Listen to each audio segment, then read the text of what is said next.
Mexique et la France, l'heure est désormais au réchauffement après une période de brouille en raison de l'affaire Florence Cassé. Aujourd'hui, Paris et Mexico veulent tourner la page. Les échanges commerciaux entre les deux pays se sont élevés l'an passé à près de 4 milliards d'euros. La France n'est que le 16e partenaire commercial du Mexique, mais les entrepreneurs français s'accordent à dire que le potentiel y est immense. Principaux secteurs porteurs, l'aéronautique et l'énergie. Le reportage de Laurence Cuvillier et de Mathieu Comin. Avec 5000 salariés, c'est le plus gros employeur de l'aéronautique au Mexique. Safran, l'équipementier français, a trouvé ici sa terre promise. Nous sommes à Querétaro, dans le centre du Mexique, au cœur d'une zone industrielle entièrement consacrée au secteur. Bombardier, Airbus Helicopters, anciennement Eurocopter, sur plusieurs dizaines d'hectares, on ne parle que d'avions. On l'appelle comme ça d'ailleurs au Mexique, c'est le petit Toulouse mexicain.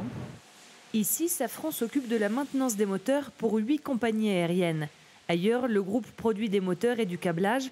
Au total, l'entreprise a investi près d'1 milliard de dollars au Mexique depuis 10 ans. Au Mexique, on retrouve des personnes très jeunes et très dynamiques, puisqu'on les retrouve à la sortie de l'université, et qui ont aussi une caractéristique assez étonnante, c'est qu'ils sont très innovants. Une université qui se trouve littéralement à la porte d'à côté.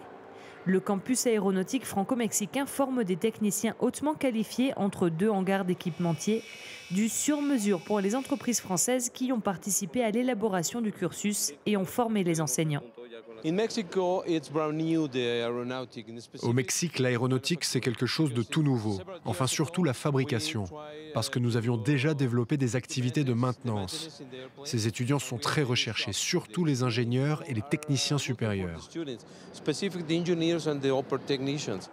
Ici, les étudiants profitent au mieux du transfert de compétences. Ces élèves apprennent le français et espèrent accomplir une partie de leurs études en France grâce à un système d'équivalence de diplômes.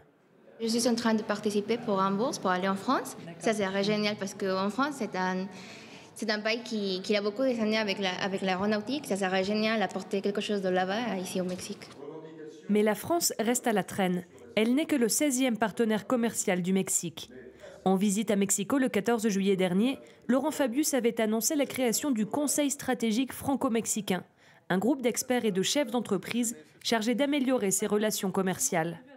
Ce que nous essayons de faire dans ce Conseil et que les deux gouvernements essayent de faire, c'est qu'il y ait une préférence mexicaine pour la France et une préférence française pour le Mexique. Justement, pour rattraper ce potentiel, on n'y est pas. Les chiffres ne sont pas du tout satisfaisants. Une nouvelle livraison d'hélicoptères pour la marine mexicaine, la construction d'une usine de drones dans le nord du pays. Les annonces de cette visite officielle sont modestes mais positives. Après un froid diplomatique de 5 ans dû à l'affaire Florence Cassé, les deux pays ont la même volonté de parler affaires. On passe au sport. Exit Lyon de la Ligue Europa. Les Guns, condamnés à l'expulsion